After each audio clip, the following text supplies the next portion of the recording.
Hello everyone, welcome back to the next episode of 0 to 1 series. Today we are discussing chapter 2, and that is Party Like It's 1999. From the first glance of it, it sounds a little bit of fun, but it's not. Instead, it is one of the biggest financial event in the modern history.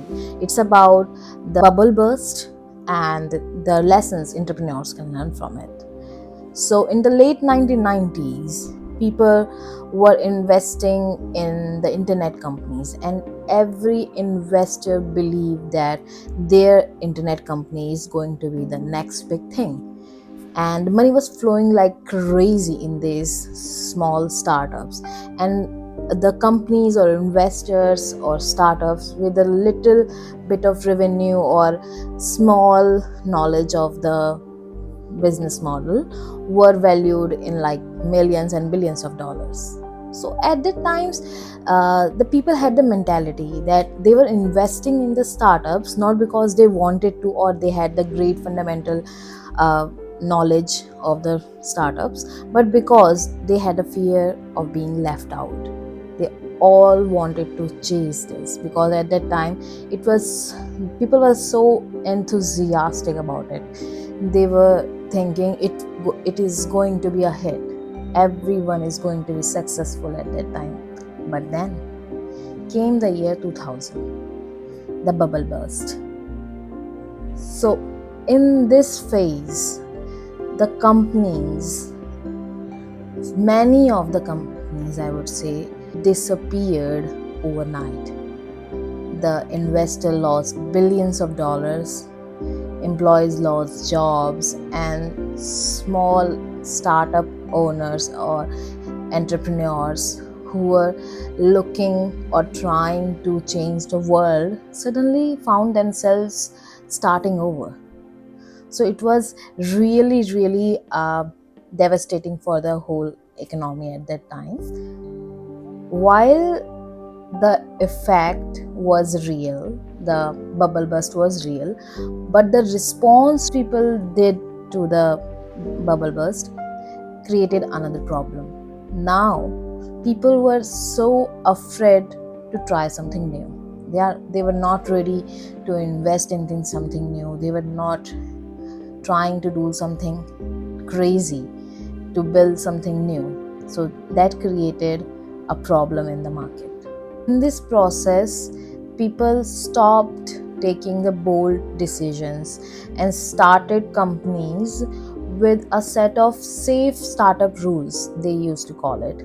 And there were 4 safe startup rules at that time, which each and every entrepreneur was following. First was to make small improvement instead of taking big risk. So they were totally denying to make any big step or big investments to make improvements. So that's how the margin was getting low. Second was stay lean and flexible. So in that way, if they are trying to cut down the cost of the product and staying flexible to change their direction quickly. If the need arises, they will change their production style, their product altogether. They're staying flexible just to stay or survive in the market because competition was so high and nobody was trying to make any kind of risk.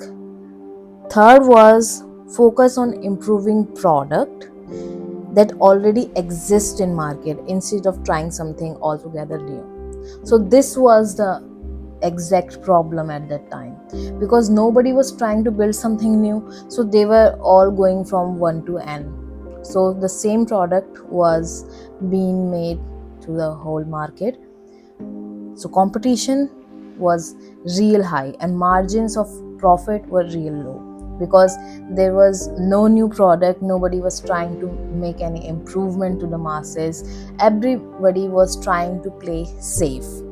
And the fourth rule was if your product is great, it will sell itself. Nobody was trying to market it. They were all thinking to make a perfect product that it will sell itself. these weren't the bad ideas. In fact, many of the successful businesses use them to minimize their losses, which is a great mindset. But the problem was that if everyone follows a certain set of rules, so in that situation, nobody is going to make any groundbreaking company. Nobody is going extraordinary, so nothing is going to happen extraordinary. So Thiel point was that in the whole situation, that the biggest companies only be found when you come up with a new idea, and nobody was thinking about new idea at that time because they were playing safe. And it also reminds us that the bubble burst was not happen by itself. It was a result of a number of things, that the unrealistic expectation, the hype of the product, and no fundamental structure of the business. People were building business randomly at that time. That's why the bubble burst happened. So the lesson from this whole thing is not that we should stop dreaming. The lesson is dream something big while building a new idea. So this whole point stood out for me. It happens to us too, that sometimes we fail in life and we are so scared to try again.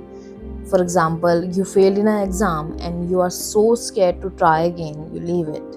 You failed in a relationship, you are too scared to get into the next relationship, and you lost into a business and you have stopped trying to make another business out of it. Same thing happened with a lot of investors at that time. They failed after the dot-com bubble. They failed and they stopped trying again. The Thiel reminds us that the progress requires not only courage but careful thinking.